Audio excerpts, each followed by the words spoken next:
ये वीडियोस देखने के बाद आपको भारत के न्यायिक व्यवस्था पर क्वेश्चन मार्क नजर आएगी।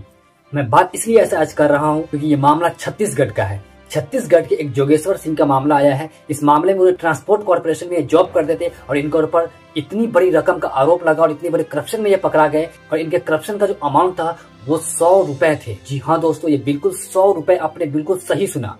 और ये 100 रुपए इनके 39 साल को खत्म कर दी। ये बात कोर्ट में जाती है। कोर्ट में जाने के बाद 39 साल केस लड़ते हैं, मतलब अपने जवानी से लेकर बुढ़ापे की उम्र में पहुंच जाते हैं। तो जब जाकर इन्हें 100 रुपए करप्शन के मामले में जो पकड़ा गए थे, आज उन पर जस्टिस होता है और इन्हें आज न्याय मिलता है। और एक तरफ हमारे जस्टिस जसवंत वर्मा, जिनका आपने चर्चा सुना होगा, जिनके घर में नोटों की बंडल मिली थी और नोटों में उनके घर में आग लगी थी, लेकिन उन पर भी हमारे भारत की न्यायिक व्यवस्था ने आज तक किसी भी तरह का उन पर कोई एक्शन नहीं हुआ और न ही आज तक कोई जेल के अंदर गए और न ही उनके ऊपर कोई लीगल कार्रवाई की गई। यहाँ पर कहने का मतलब ये है इक्वालिटी बिफोर लॉ और कानून के समक्ष में सब बराबर। ये किस तरह से हमारा भारत का न्यायिक व्यवस्था काम कर रहा है कि 100 रुपए में अगर करप्शन में पकड़ा जाए बंदा तो हम 39 साल खत्म कर दिया, इनके जवानी से बुढ़ापा तक का सफर दिखा दिए, लेकिन अब जाकर इन्हें न्याय मिलता है। और एक तरफ हमारे न्यायिक व्यवस्था के जस्टिस जसवंत वर्मा, जिनको इतने करोड़ों का मामला आया और उनके घर में नोटों का बंडल जला, लेकिन इन पर हमारे लीगल एक्शन न लिए गई, न आज तक इनकी गिरफ्तारी हुई।